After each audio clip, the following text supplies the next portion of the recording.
Bonjour à tous.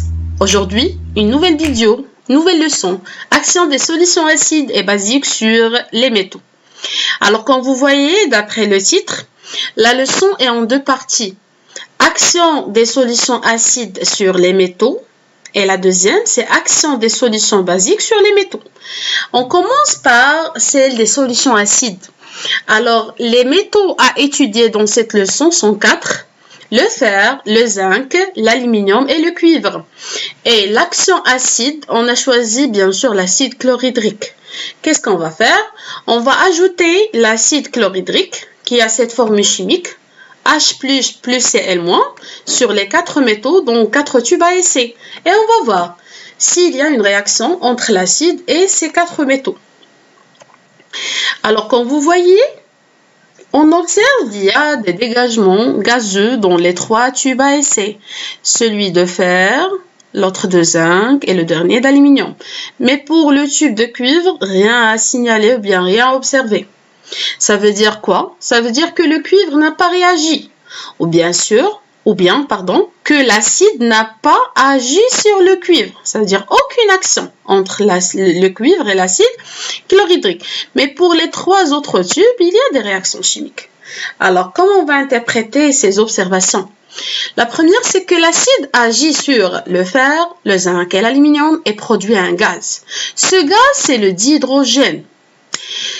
Pour mettre en évidence ce gaz, ou bien pour identifier ce gaz, il faut provoquer une détonation à proximité d'une flamme. Ça veut dire, on va rapprocher une flamme à l'ouverture de tube et on va entendre une détonation.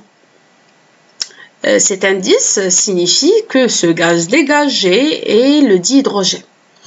Concernant la dernière interprétation, c'est que les métaux, tels que le fer, le zinc et l'aluminium, se transforment en ions, qui reste bien sûr dans la solution. Fe2+, pour le zinc Zn2+, et pour l'aluminium Al3+. Ça veut dire ces métaux, ou bien ces atomes, ont perdu des électrons pour devenir des ions. Concernant la conclusion, bien sûr, on va écrire des équations pour chaque réaction.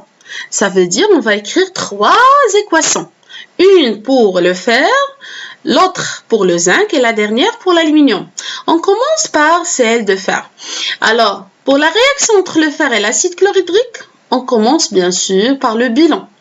Alors, comme vous voyez, il y a le fer, le métal, plus l'acide chlorhydrique, ça veut dire l'acide ajouté, ça donne le dihydrogène qu'on a identifié en rapprochant ou bien en provoquant une détonation à proximité d'une flamme, plus la solution qui contient les ions de fer et le chlore qui était dans l'acide chlorhydrique. Alors, on va traduire bien sûr ces noms ou bien ce bilan à une équation. Alors, pour le fer, c'est Fe. Pour l'acide chlorhydrique, on va écrire la formule ionique puisque c'est une solution. Et ça donne le gaz sous forme d'une molécule, H2, plus la formule ionique de la solution de chlorure de fer. Bien sûr, on va écrire la formule ionique. Quand vous voyez cette équation n'est pas équilibrée, on va ajouter un coefficient tel que 2 à côté de l'acide chlorhydrique. Après, on développe cette équation en éliminant les parenthèses. Et comme vous voyez, il y a des ions qui se répètent dans les réactifs, chez la partie des réactifs et chez la partie des produits. Alors, dans la chimie, si des ions se répètent, bien sûr, dans les parties réactifs et produits, ce sont des ions spectateurs.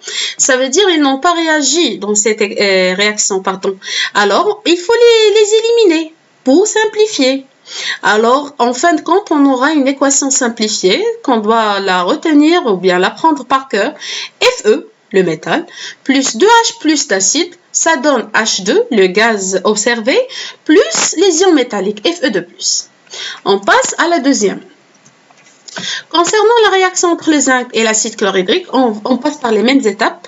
Ça veut dire le bilan, l'équation chimique, l'équilibre, le développement de l'équation, bien sûr, simplifie l'équation.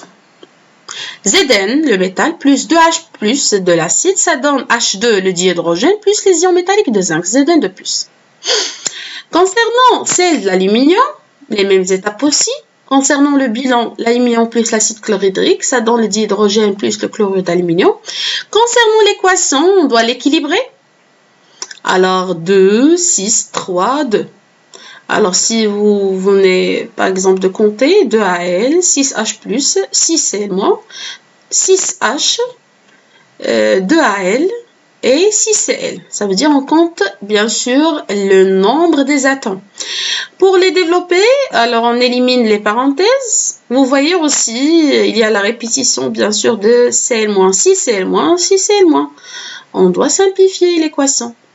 Alors, 2Al,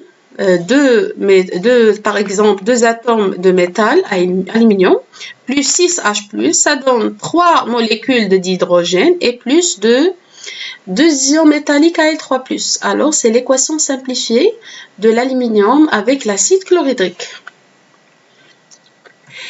Concernant la deuxième partie, l'action des solutions basiques sur les métaux, on a choisi la soude ou bien l'hydroxyde de sodium comme solution basique. On va l'ajouter sur les 4 métaux à étudier tels que le fer, le zinc, l'aluminium et le cuivre.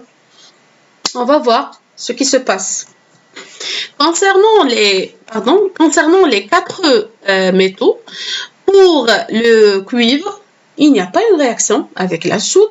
Pour le fer aussi, aucune observation.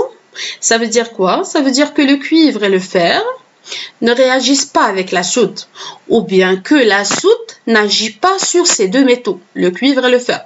Mais pour l'aluminium, on remarque qu'il réagit rapidement avec la soude. Et bien sûr, on observe un dégagement gazeux qui est dû à la réaction entre l'aluminium et la soude. Concernant le zinc, il réagit mais lentement, ce qui nécessite un chauffage. D'accord? Alors, on observe bien sûr un gaz dégagé. Pour mettre en évidence le gaz de dihydrogène, on va provoquer une détonation à proximité d'une flamme. Et bien sûr, on aura cette détonation. Ça veut dire le gaz dégagé, c'est le dihydrogène. Alors, dans cette leçon, c'est pas la peine d'étudier les équations entre l'aluminium et la soude, et aussi entre le zinc et la soude. Ça suffit d'étudier ou bien de savoir les métaux qui réagissent avec la soude. Pour conclure, il faut savoir que les solutions basiques agissent sur l'aluminium et sur le zinc et produisent le gaz de dihydrogène qui détend bien sûr à proximité d'une flamme. Concernant la conclusion de toute la leçon, c'est que les solutions acides ne réagissent ni avec les verres ni avec les matières plastiques.